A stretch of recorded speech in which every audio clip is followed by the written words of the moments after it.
गौरैया उदास हो रही थी। उसका घोंसला भी नहीं था। वो दुखी होकर रोए जा रही थी। माँ, मैं कहाँ जाऊँ?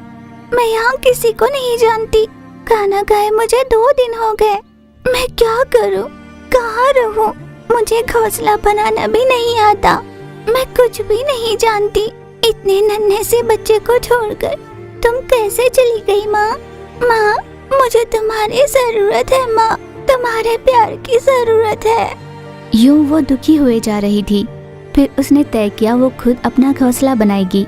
वो उड़ना नहीं जानती थी, फिर भी अपने छोटे पंखों से उड़ने की कोशिश कर रही थी, पर इस तरह वो ज्यादा दूर तक नहीं उड़ पाई और पानी में गिर पड़ी।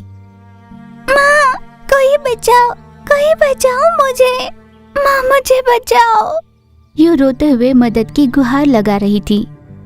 इतने में वहाँ से गुजर रही चीचू कौवे ने उसे देखा और तुरंत अपने चोंच में उसे पकड़कर उड़ा ले गई। कौन हो तुम? इतनी छोटी हो और यहाँ पर कैसे आई? अगर मैं नहीं आती तो तुम्हारा क्या होता? वैसे तुम्हारे माँ को कहना चाहिए। इतने छोटे बच्चे को भला उसने कैसे छोड़ा? आप कृपा कर मेरे माँ को कुछ भी मत कहिए। वो इस दुनिया में नहीं है, वो मर चुकी है। यूं वो रोते हुए कहने लगी। उसकी बातें सुन कौवे ने कहा, ओह, मुझे माफ करना, मैं सच्चाई नहीं जानती थी। तुम अपना आहार ढूंढने यहाँ आई थी। मैं तुम्हारी सहायता करती हूँ। नहीं, मेरे लिए आहार से ज्यादा जरूरी रहने की जगह है। ठंड से कांप रही हूँ, बारिश में भीग रही हूँ। पेट भर खाना मिले ना मिले कोई इस पर ध्यान नहीं देता, पर रहने की जगह मिली तो मैं सुरक्षित रह सकती हूँ। मुझे घोंसला बनाना है। जरूर, मैं अपने दोस्तों के साथ मिलकर तुम्हारी घोंसले बनाने में मदद करूंगी। उस पर गौरैया ने कहा, आपका भला होगा, इतनी मदद कर दीजिए, मैं आपका ऋण नहीं भूलूंगी। गौरैया के ये कहने के बाद कौवे ने अपने पीठ पर उसे बिठाया और अपने घर ले गई। उसने गौरैया को खाने के लिए आहार दिया। उसके बाद छोटू तोता के पास जाकर सारी बात बताई। जिसकी अकल शक्ल मुझे पता नहीं, उसकी मदद भला मैं क्यों करूं? क्या मैं उसकी माँ की सहेली हूँ? नहीं, मुझसे ये नहीं होगा।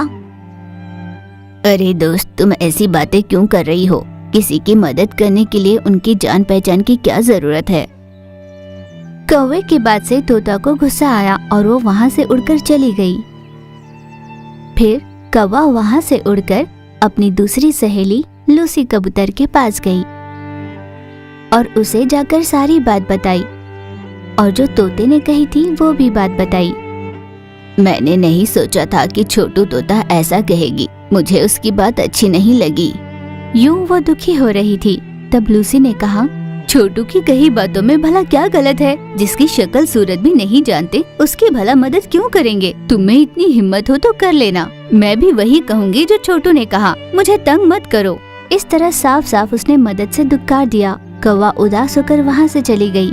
कौवे के पास और कोई चारा नहीं था। उसने अपने ही घोंसले के पास एक और बड़ा सा घोंसला बनाया। नन्ही गौरैया भी उसकी मदद करती। उन दोनों ने बहुत मेहनत की। ये सब दूर से चील देख रही थी। ओ चीचू कौवे जी, बारिश की वजह से मेरा घोंसला खराब हो चुका है। मैं तुम्हारी मदद करूंगी। मेरा घोंसला बनाने में तुम मेरी मदद करो। हाँ, हम तुम्हारी मदद जरूर करेंगे। हम ये घोंसला बड़ा बना रहे हैं क्योंकि आने वाले समय में गौरैया का भी अपना एक परिवार होगा। उन्हें दिक्कत ना हो इसलिए बड़ा बना रहे हैं। हाँ, कोई बात नहीं, चाहे जितने भी दिन लग जाए बड़ा घर बनाएंगे। फिर उन तीनों ने मिलकर बड़ी मेहनत से बहुत दिनों के बाद एक घोंसला तैयार कर लिया। घोंसला बनकर तैयार होने के बाद गौरैया ने कौवे से कहा, माँ, हम दोनों इसी घोंसले में रहेंगे और आपका घोंसला चील को दे देंगे तो मेहनत कम हो जाएगी ना? हाँ, मेहनत कम हो जाएगी। यूं खुश होकर उसने यही बात चील से कही। चील ने भी हामी भरी। हाँ दोस्त, ऐसा ही करते हैं, हमारी मेहनत बच जाएगी। उस दिन से कौवे के घोंसले में चील रहने लगी। नए बने घोंसले में कौवा माँ बनकर नन्हे गौरैया का ध्यान रखने लगी। चील और कौवे के बीच अच्छी दोस्ती हो गई। यूं ही दिन बीत रहे थे। बहुत तेज बरसात शुरू हुई जिसमें लूसी का घोंसला उखड़ गया। वो वो बड़ी दुखी होकर तोते के पास गई।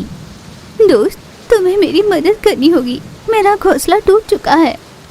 नहीं दोस्त, मैं तुम्हारी मदद नहीं कर सकती, जगह नहीं है, मुझे माफ कर दो। मदद से इनकार कर उसे वहाँ से भेज देती है। बरसात में भीगती हुई दुखी होकर कहने लगी, अब मेरी सहायता कौन करेगा? उस दिन कौवे की मदद के लिए मना कर मैंने उससे बात बंद कर दी। अब मैं किस मुंह से उससे मदद मांगने जाऊं? यो बरसात में भीगती हुई बहुत उदास हो रही थी। ये सब दूर से देख रही गौरैया ने यही बात कौवे से कही। कौवे को सच्चाई जैसे ही पता चली, वो दुखी होकर उड़ती हुई उसके पास गई। दोस्त, क्या बात है, तुम इस तरह भीग क्यों रही हो? तब उसने आंसू बहाते हुए अपना दुखड़ा कहा। दोस्त, तोते ने मेरी मदद करने से मना कर दिया। मैंने उसे अपना सच्चा दोस्त माना था। मैंने नहीं सोचा था कि वो ऐसा करेगी।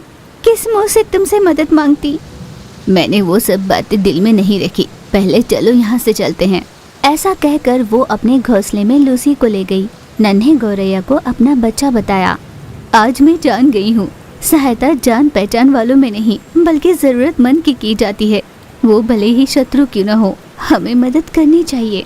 मैं ये भी जान गई हूँ कि मदद करने के लिए अच्छे मन की जरूरत है। वो मेरे दोस्त में नहीं थी। इस तरह तोते के बारे में बात करती हुई उदास हो रही थी। उस दिन से उसी घोंसले में तीनों रहते हुए खुशी से जी रहे थे। दिन ब दिन तोता अकेली होती जा रही थी। तोते को अपने गलती का एहसास ही नहीं था। वो इसी घमंड में अकेली रहने लगी कि उसको ऐसे पंछियों की जरूरत नहीं। जाने अनजाने तोते ने अच्छे दोस्त को खो दिया था, इसलिए वो वहीं पर अकेली रहने लगी। दूसरी ओर चील, कबूतर, कौवा और नन्हा सा गौरैया खुशी से रहने लगे थे।